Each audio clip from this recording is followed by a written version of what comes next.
নমস্কার বন্ধুরা, আমি গৌরব। আজকে আমি কথা বলবো এমন একটি সিনেমা নিয়ে, যেই সিনেমাটি অনেকদিন আগে বেরিয়ে গিয়েছে। সিনেমাটির নাম হচ্ছে 12 ফেল। তা সিনেমাটি আমার কেমন লাগলো সেটা নিয়েই কথা বলবো। সিনেমাটি মনোজ শর্মা, একজন আইপিএস অফিসার, তার জীবনী নিয়ে তৈরি। সিনেমাটি বিধু বিনোদ চোপড়া তিনি পরিচালনা করেছেন। তিনি এই সিনেমাটি 4 বছর ধরে লিখেছেন। তা আমি বলবো দারুণ একটি সিনেমা। 4 বছর ধরে তিনি লিখেছেন, আর কলমের জোর যেই সিনেমায় ভালো, সেই সিনেমা তো ভালো হবেই। সিনেমাতে অভিনয় করেছেন বিক্রান্ত মার্সি, মানে যে হচ্ছে মনোজ শর্মার চরিত্রে অভিনয় করেছেন তিনি। তা আমি সিনেমাটি একটু করে গল্পটি বলি। সিনেমাটিতে দেখানো হয় যে মনোজ শর্মা যে এলাকায় থাকতেন, যে গ্রামে, সেখানে তিনি 12 পরীক্ষাটা দেবেন। তা সেখানে মানে প্রত্যেকে সেই স্কুলে সবাই চিটিং করে পরীক্ষা দিয়ে পাশ করে। তা সেখানে ওর মাস্টাররাও তাদের হেল্প করে, ঠিক আছে।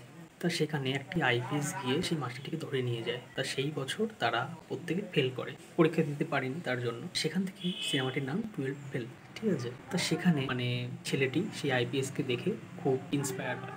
সে জিজ্ঞাসা করে যে আপনার মতন হতে গেলে কী করতে হবে। তার লোকটি তখন বলে যে আমার মতন হতে গেলে চিটিং করা বাদ দিতে হবে। এই কথাটি তাকে পাল্টে দিয়েছে।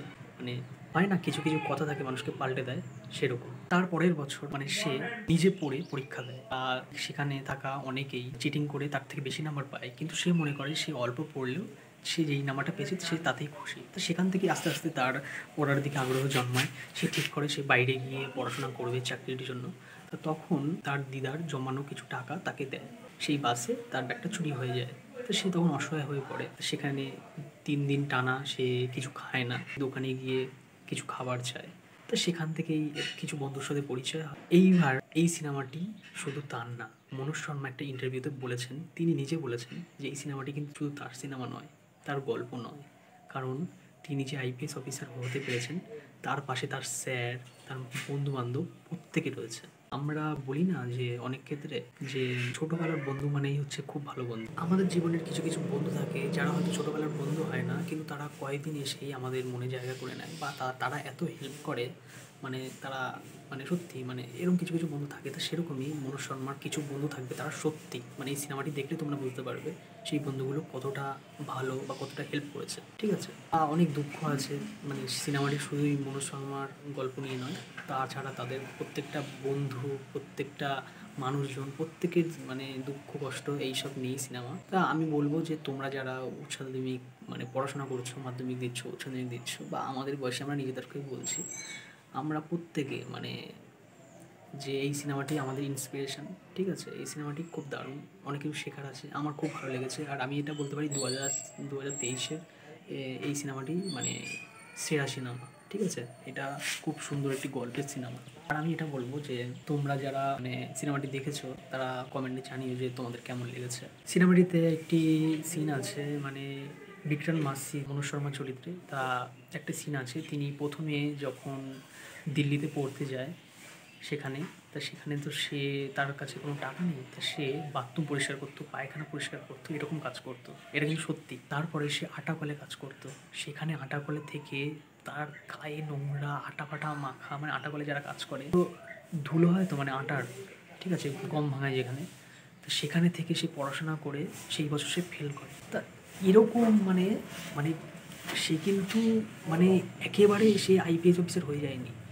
সে প্রচুর চেষ্টা করে করে করে করে তারপর হতে পেরেছে। আমরা অনেকে যে কিছু একটা করে ভেঙে পড়ি না, যে আর হবে না।